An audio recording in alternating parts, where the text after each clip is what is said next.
अयोध्या में बीजेपी के खिलाफ कैसे माहौल बनाया जा रहा है और बीजेपी और खास तौर पर योगी आदित्यनाथ सरकार को कैसे बदनाम करने की एक साजिश रची जा रही है, इसकी पूरी पोल पट्टी आज हम खोलेंगे।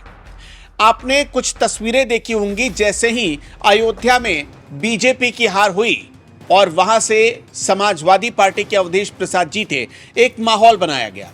माहौल क्या बनाया गया? कुछ तस्वीरें, कुछ लोगों की रोती हुई तस्वीरें वायरल की गई और दावा किया गया कि इन लोगों के घर उजाड़ दिए गए, इन्हें बसाया नहीं गया, इन्हें कोई जो भी सुख सुविधा सरकार की तरफ से मिलनी चाहिए थी, जिन योजनाओं को अयोध्या में लॉन्च करने की बात की गई थी, उनका फायदा लोगों को नहीं मिला और लोगों ने नाराजगी जताई और बीजेपी को वोट नहीं दिया।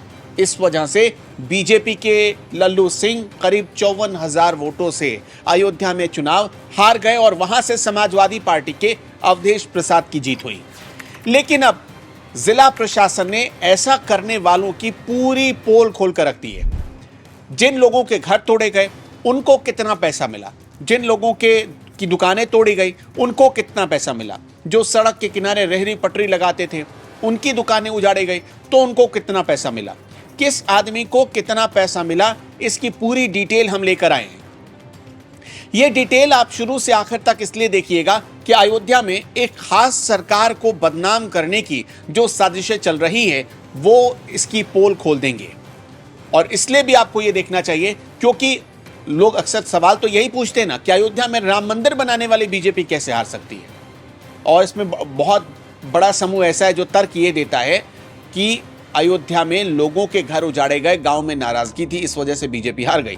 तो हम इसकी डिटेल आपको बताते हैं। खुद अयोध्या के जो जिला अधिकारी हैं उन्होंने दावा किया है कि अयोध्या में जब विकास के काम हो रहे थे, जैसे कि राम पथ, भक्ति पथ, पंचकोसी और 14 कोसी परिक्रमा के मार्ग, जब इन रास्तों को बनाया जा रहा था, आपने उन रास्तों को तो देखा ही होगा, हनुमानगढ़ी के रास्ते बनाए गए।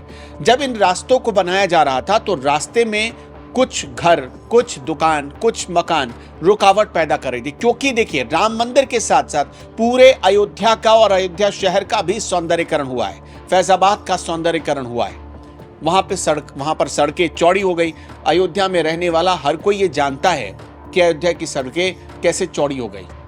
आज से 10 साल पहले लता मंगेशकर चौक जो अयोध्या में बनाया गया, वहां पर जब उसके बगल से लोग गुजरते थे तो दुर्गंध से अपने नाक ढक लेते थे। लेकिन अब सीन बिल्कुल बदल चुका है। यह किसने किया? योगी आदित्यनाथ की सरकार ने किया।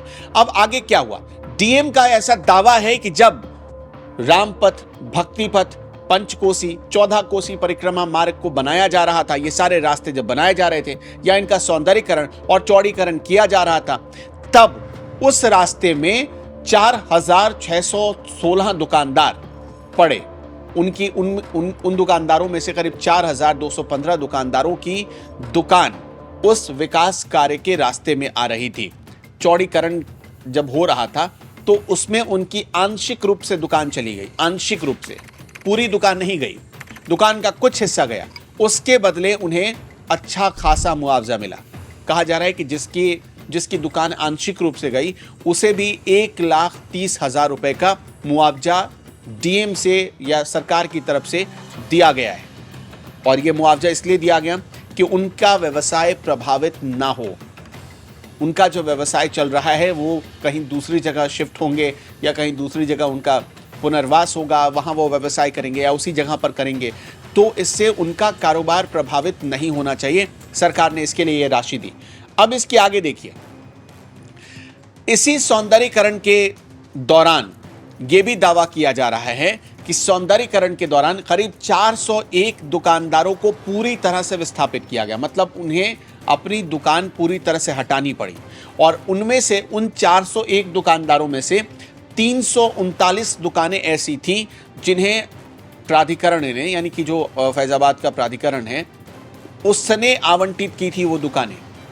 उन दुकानों को 401 में से 339 ऐसी दुकानें थी जिन्हें प्राधिकरण ने आवंटित किया था, उन दुकानों को हटाया गया और ऐसे लोगों के खाते में भी पैसे दिए गए। अभी तक जो खबर आ रही है, जिला प्रशासन का यह दावा है कि जब डेवलपमेंट का काम चल रहा था, सड़क को चौड़ीकरण किया जा रहा था, जिन लोगों के घर या उनका कुछ हिस्सा टूटा, ऐसे लोग करीब 1845 लोग थे, 1845 भवन थे जो सड़कों के चौड़ीकरण के रास्ते में आए, जिससे वो प्रभावित हुए। और नतीजा ये है कि उनको बदले में कॉम्पनसेशन के तौर पर 300 करोड़ रुपए, मतलब जितने लोग विस्थापित हुए, अगर सबके अमाउंट आप जोड़ दें, 1845 भूमालिकों के अमाउंट को अगर आप जोड़ दें तो सबका अमाउंट होता है 300 करोड़ से ज्यादा। इसके साथ साथ एक जानकारी और आ रही है कि अयोध्या धाम में जो हवाई पट्टी बनी, मतलब एयरपोर्ट जो बना, महर्षि वाल्मीकि अंतरराष्ट्रीय हवाई अड्डा, उसका निर्माण किया गया, उसमें भी कुछ लोग विस्थापित हुए थे और उनको भी मुआवजा मिला है, अच्छा खासा मुआवजा मिला है। खबर ये आ रही है कि करीब 952 करोड़ से ज्यादा का अमाउंट ऐसे लोगों को आवंटित किया गया जिनकी जमीन भी सरकार ने ले ली, जिनका घर टूटा आंशिक रूप से, या जिनके घर का कुछ हिस्सा आ गया चौड़ीकरण के दौरान, उनको 300 करोड़ से ज्यादा रुपए उनके खाते में पहुंचाए गए, सब 1800 लोगों को अगर आप जोड़ देंगे तो। लेकिन कुछ ऐसे भी लोग थे जिनके घर, दुकान, मकान पूरी तरह से आ गए चौड़ीकरण के रास्ते में या सौंदर्यीकरण के रास्ते में। अब उनको वहां से विस्थापित करना पड़ा, कोई रास्ता नहीं था प्रशासन के पास। जब विस्थापित करना पड़ा, ऐसे लोगों को अगर आप जोड़ देंगे, उनके अकाउंट में कुल 952 करोड़ से ज्यादा रुपए दिए गए। इसलिए यह कहना कि जिला प्रशासन हो या योगी सरकार हो, रोते हुए लोगों की के आंसुओं को पोंछने वाला कोई नहीं था, यह सरासर गलत है। एक नैरेटिव बनाया गया ताकि बीजेपी की हार को लोग पचा सके। हाँ, अयोध्या में चौक चौराहे लोग खड़े होकर इस बात पर चर्चा कर सके कि बीजेपी ने देखो काम नहीं किया, इसलिए यह नैरेटिव बनाया जा रहा है। लेकिन वहां के जिला अधिकारी ने नैरेटिव बनाने वालों की पूरी पोल खोल दी है। योगी सरकार को बदनाम करने के लिए, योगी सरकार के जो काम सरकार ने किए, उस काम को भी लोगों तक वो काम ना पहुंच पाए, लोगों में एक यही धारणा बनी रहे। क्योंकि आप सबको पता है कि अयोध्या में गांव में कम वोट मिले, शहर में ज्यादा वोट मिले बीजेपी को।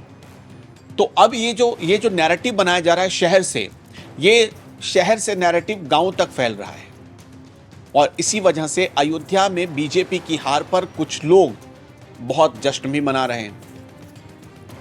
आपने देखा होगा कई लोग तो फप्तियां तक कस रहे हैं। लेकिन अब जब आपने इतना सारा आंकड़ा देख लिया, समझ लिया, तो आपको क्या लगता है, क्या बीजेपी के खिलाफ उसी अयोध्या में जहां से जिस जमीन को वो अपनी लैंडिंग जमीन बनाना चाहती थी, उसी जमीन से बीजेपी के खिलाफ एक बहुत बड़ी साजिश रची गई? क्या आप भी ये मानते हैं और अभी भी वो साजिश चल रही? क्या आप भी हमारी बात से सहमत हैं?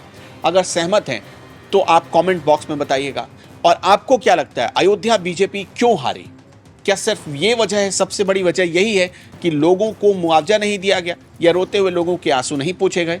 अगर आंसू नहीं पूछे गए तो ये जो 1200 करोड़ से ज़्यादा रुपए लोगों को दिए गए, उनके खाते में पहुंचे, ये कैसे पहुंचे?